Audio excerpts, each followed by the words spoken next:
Hey folks, Adam B. Levine here. Starting next week, we'll be moving our episode release date to Saturdays instead of Sundays. This is part of a larger rework that we're signing papers on imminently and which has been in the works for over a year now. So next week, we'll be back with a new episode on Taproot Revisited. But this time, I'm pleased to present the second correspondent segment from my good friend George Frankly. And don't worry, this one isn't about baseball. Thanks for listening.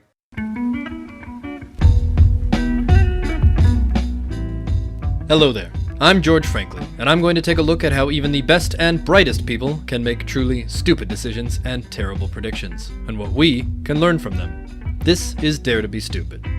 This time on Dare to be Stupid, samples, survivors, and selections, or how honest numbers learn to lie. Last time I told you about an insular corporate culture that was closed off to new ideas. That's right, The Simpsons post-2000. But after that I talked about baseball for a few minutes. Major League Baseball had entered a vicious cycle. Back office roles were hired, promoted, and trained from within to the point that old bad habits would ossify into traditional wisdom.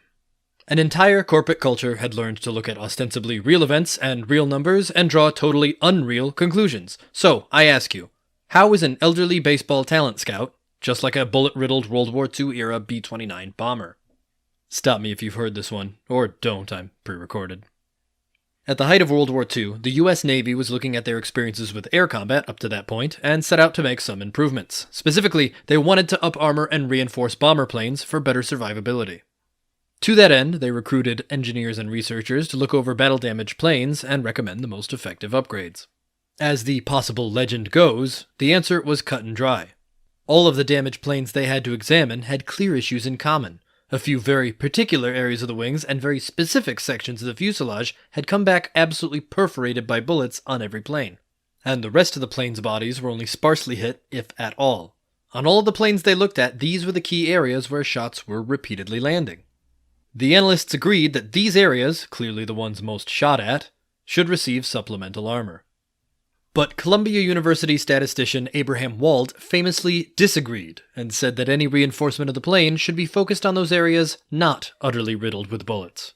Listening to this story, you might have already realized why. In this story, most of the observers looked at the data they had and derived a logical conclusion from it. Only a few observers, Wald in particular, thought about the data they didn't have. See, the rest of them were treating all the data they had as all the data there was. Wald had to remind them that the only planes they had were the planes that actually returned, the survivors. Without the shot-down planes to compare, they needed to change their assumptions. The planes they actually had available to look at were not examples of typical damage, they were examples of survivable damage. These were the areas that could take a beating and still make it home. Armor improvements should be placed elsewhere.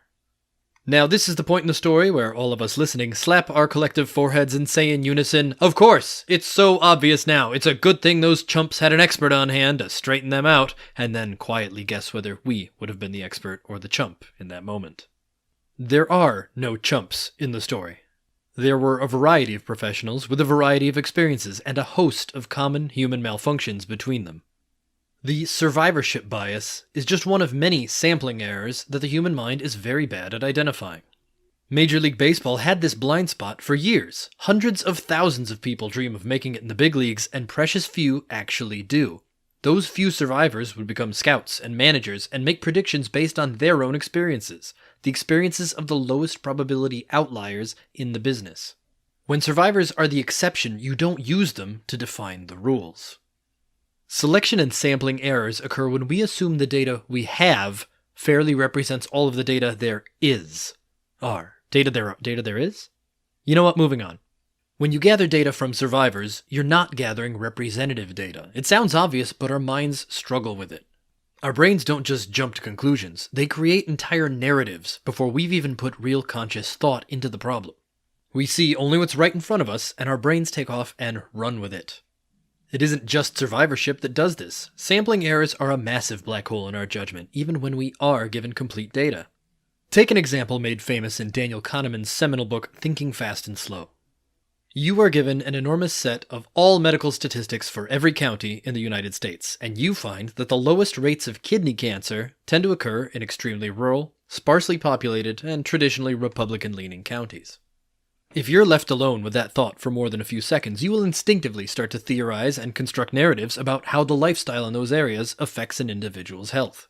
Perhaps they're more active, better hydrated, less cell phone radiation, less chemtrails, less run-ins with reptilian humanoids, the list goes on. But now couple that with a second observation from the same data. The counties with, instead, the highest rates of kidney cancer are predominantly rural, sparsely populated, and traditionally Republican-leaning.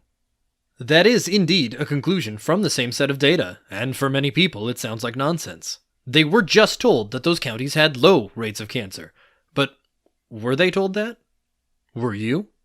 You were told that the lowest rates in the country happened in rural counties.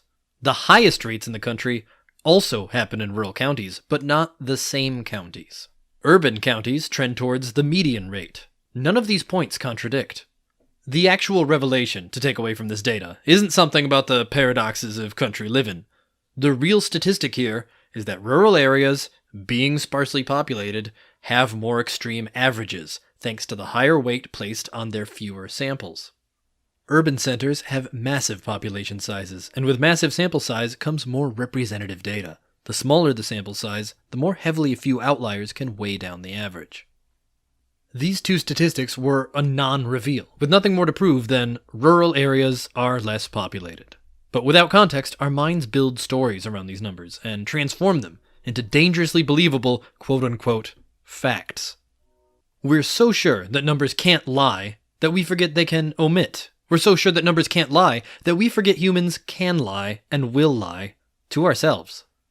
True numbers will tell us plenty of lies if we're quick to chase down answers. When you're faced with new numbers, look for new questions. Ask about what you aren't seeing. Don't assume enemy fighters are shooting at a particular spot. Instead, ask why they're missing the rest. Don't just look at the highest rates of disease, look for the lowest rates and see where those numbers take you. A number is not a statistic. Statistics are their context. Statistics need to be upfront about where they came from, who they sampled, and who did the work. A statistic without context is just a number with delusions of grandeur. It'll tell you whatever you want to hear if you're willing to listen. Thanks for listening. As always, I'd like to remind you that nearly all of my illustrious job titles come with the prefix armchair. If you're an expert and you're hearing me get something wrong, I'd like to hear from you. And if you have feedback for George, you can leave us a message at speakingofbitcoin.show. You can leave us a voice message over there. Somebody did the other day, and we'll be talking about it on an episode soon. Or you can send me an email at adam@speakingofbitcoin.show, and I will get it to George. Until next week, thanks for listening.